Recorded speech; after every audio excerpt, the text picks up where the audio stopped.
Have you ever sat in a quiet room and realized it's been days since you've had a meaningful conversation with someone?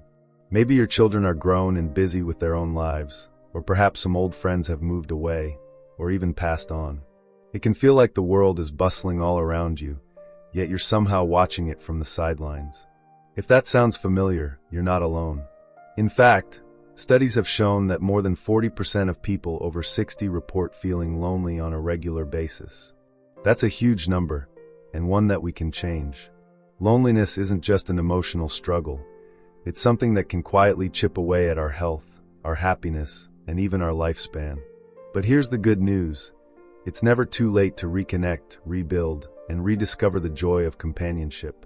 Today, we're going to explore 5 powerful, science-backed ways to stay connected and combat loneliness after 60. Some might surprise you. Others might feel a little scary at first. But all of them are doable, and they can absolutely change your life. Before we keep going, I'd love your help with something. If you're enjoying this video so far, comment Y below. If not, comment N. It helps me know what's working and what to improve. And don't forget to hit subscribe if you haven't yet. Now let's dive deeper. Let's start with something that might seem small but has a massive impact. Reaching out intentionally, especially to old friends. It's easy to assume that if someone hasn't called in a while, maybe they've moved on. But the truth is, most people are just busy or unsure how to reinitiate contact. A study published in Nature Human Behavior found that people consistently underestimate how much others appreciate being reached out to. Just a simple, "Hey, I was thinking about you today. How have you been?" can mean the world. I know someone, let's call her Margaret, who hadn't spoken to her best friend from college in over 30 years. One day on a whim, she sent a message through Facebook. Within a week, they were chatting on the phone like no time had passed. Now they have a monthly call, and Margaret says it's one of the biggest joys in her life. Sometimes we just need to be brave enough to go first. But what if you've lost touch with most people, or you've moved to a new area where you don't know anyone? That's where the second approach comes in, joining purpose-driven social groups. Now, I'm not just talking about random meetups or coffee chats, though those can be great too. I'm talking about joining a group that's centered around a shared passion or cause. Whether it's a book club, a walking group, a community garden, or even a local volunteer team, these spaces offer something powerful: consistent interaction and shared purpose.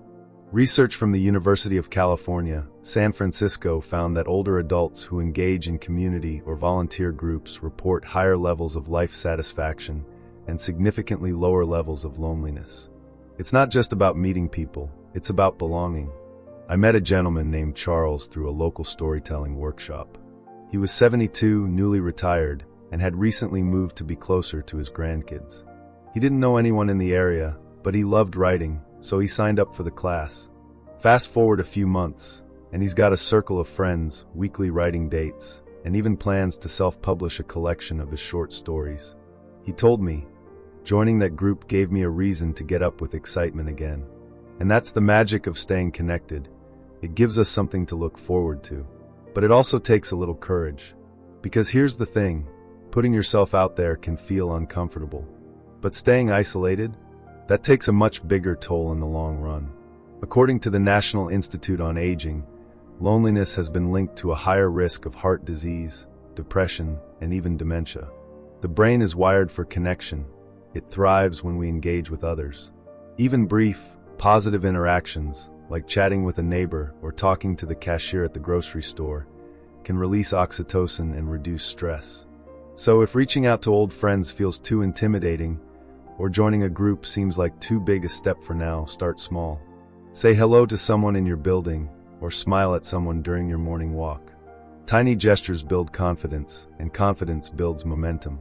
In the next part, we're going to talk about something a little deeper: how technology, when used wisely, can help bridge emotional gaps and create real, meaningful relationships, even across miles. We'll also explore one of the most underrated tools for connection that's right at your fingertips. Trust me, it's easier than you think. Before we begin, I want to make one thing clear. This video is for informational purposes only and is based on publicly available research. Everyone's health is different, so always consult your doctor or a qualified healthcare provider before making any changes to your lifestyle, diet or exercise routine. Scientific knowledge is always evolving, and what works for one person may not work for another. Now, let's talk about something that's been a game changer for many older adults: technology. I know tech can be frustrating. There's always some new app, some update that moves all the buttons around. But here's the thing: technology, when used with intention, can be a bridge, not a barrier. Think about video calls. 10 years ago, it might have felt like science fiction to talk face-to-face with someone hundreds of miles away.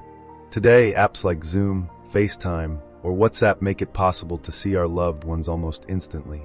And it's not just about convenience, it's about connection.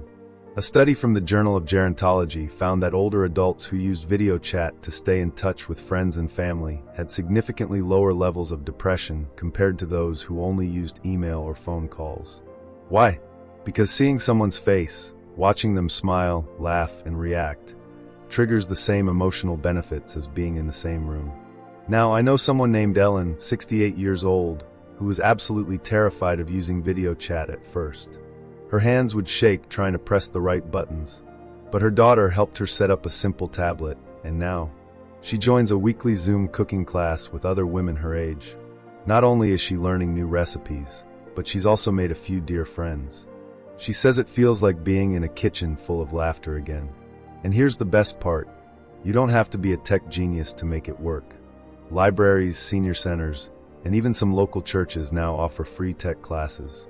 Sometimes just sitting down with a grandchild or neighbor for 30 minutes can open up a whole new world of possibilities. But even beyond video calls, there are online communities built just for people like you. Whether you love gardening, crafting, spiritual discussions, or sharing old stories, there's likely a Facebook group, forum, or app where you can meet others with that same passion. Now let's shift gears just a little bit. There's a deeply human experience that often gets overlooked when we talk about combating loneliness: mentorship. You might be thinking, I don't have anything special to teach, but I promise you, your life experience is more valuable than you realize.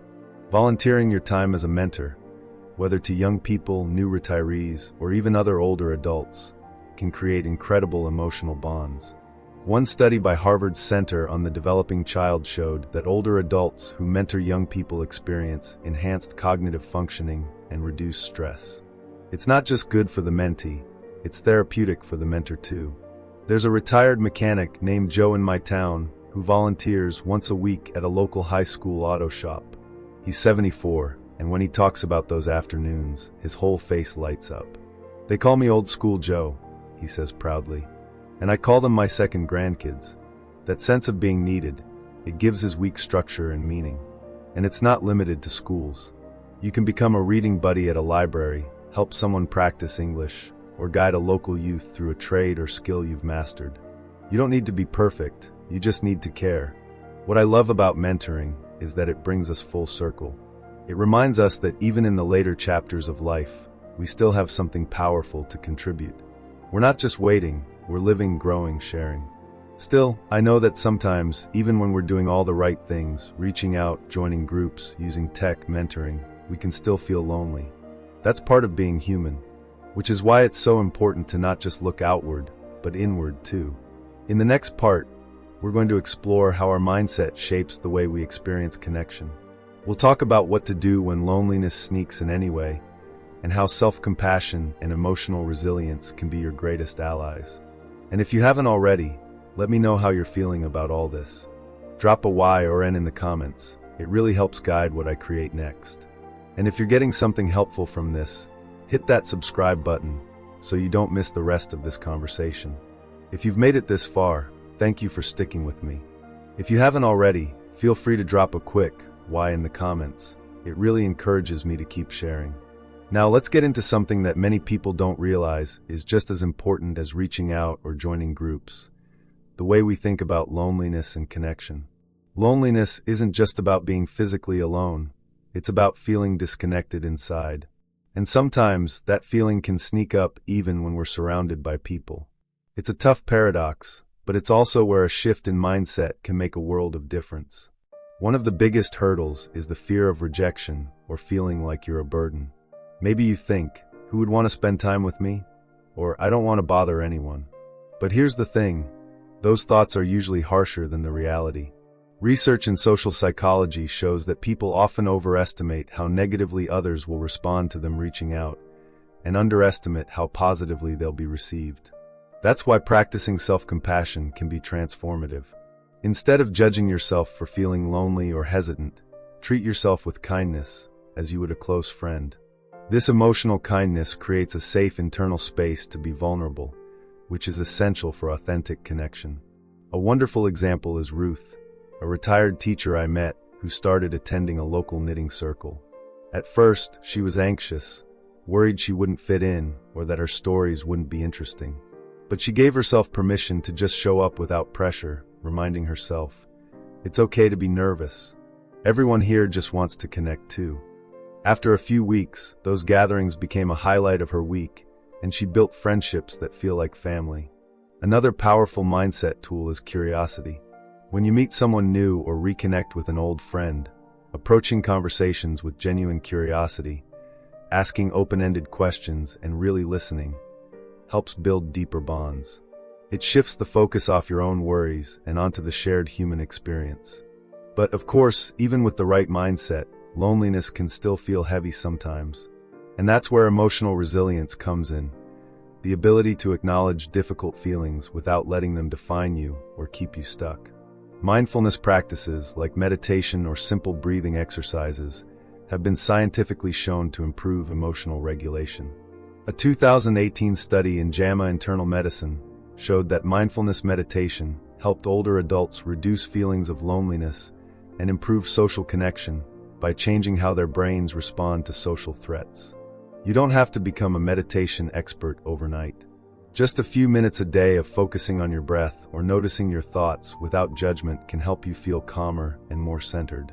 This calmness makes it easier to reach out and be open to connection. Now, I want to touch on something really important. Sometimes loneliness is tied to grief, loss, or big life changes like retirement or moving. Those experiences are real and painful. It's okay to honor those feelings and seek support if you need it, whether through counseling, support groups, or trusted friends. I also want to remind you that aging with grace means allowing yourself to evolve. Staying connected after 60 isn't about forcing yourself to be someone you're not. It's about embracing your unique story and letting that shine through your relationships. There's a friend of mine, Linda, who after retiring from a busy career as a nurse, felt lost and disconnected. She started hosting a small weekly tea gathering at her home for neighbors and acquaintances. It was just casual at first, but over time, it blossomed into a community of people who support and celebrate each other. Linda told me, "I didn't think I had much to offer anymore, but I was wrong. Just being myself was enough." So, as we wrap up this part, remember, staying connected is a journey. It's a blend of action, like reaching out or joining groups, and inner work, like shifting mindset and building resilience. In the final part, we'll bring everything together with practical tips you can start using right now. We'll look at simple daily habits that keep connection alive and make loneliness less of a visitor in your life. Thanks for being here. I'm excited to finish this conversation with you soon. We've come a long way together in this conversation, haven't we? If you're still here, thank you for being open to exploring new ways to stay connected and combat loneliness after 60. Let's take a moment to casually recap some of the key ideas we've talked about, and I'll share a few simple, actionable steps you can start right now. First, remember how powerful reaching out intentionally to old friends can be. A single message or call can reignite a friendship that's been quiet for years. Then, there's the magic of purpose-driven social groups, places where shared passions create a natural space for connection and belonging. We also saw how technology, despite its challenges, can bring loved ones into our homes and our hearts through video chats and online communities. And don't forget the incredible value of mentorship, sharing your wisdom and life experience to connect deeply while making a positive impact on others. But connection isn't just about what we do externally. It's about mindset and emotional resilience too, treating yourself with kindness, staying curious, and practicing mindfulness to manage those tougher moments of loneliness. One last thing I want to leave you with is a fascinating insight from a 2017 study published in Psychological Science. Researchers found that the quality of our social relationships is a much stronger predictor of health and longevity than the quantity of those relationships. In other words, it's not how many people you know, but how deeply connected you feel to those who matter. So even if your circle is small, if it's meaningful, you're already on the right track. Now, if you're wondering where to start tomorrow, here are a few gentle, doable steps. Pick one person you haven't talked to in a while and send them a quick message. No need to write an essay, just a friendly check-in. Look for a local class, club, or volunteer opportunity that sparks your interest. If it feels intimidating, bring a neighbor or friend along. Try scheduling one video call this week, maybe with a family member or an old friend. Remember, it's okay to ask for help setting it up. Take 5 minutes each day to practice mindful breathing or simply notice the sounds around you. Small moments of calm can build emotional strength. Finally, consider what you have to offer others, your stories, skills, or just your listening ear. Sometimes the best way to feel connected is to give connection. We'd really love to hear from you. If you have any suggestions for future topics or questions you want answered, write to us in the comments below. We're here to help, and your input could inspire our next video. And if you found this video helpful, give it a thumbs up and subscribe so you don't miss out on more practical tips for healthy aging. Here's to living your best life at any age.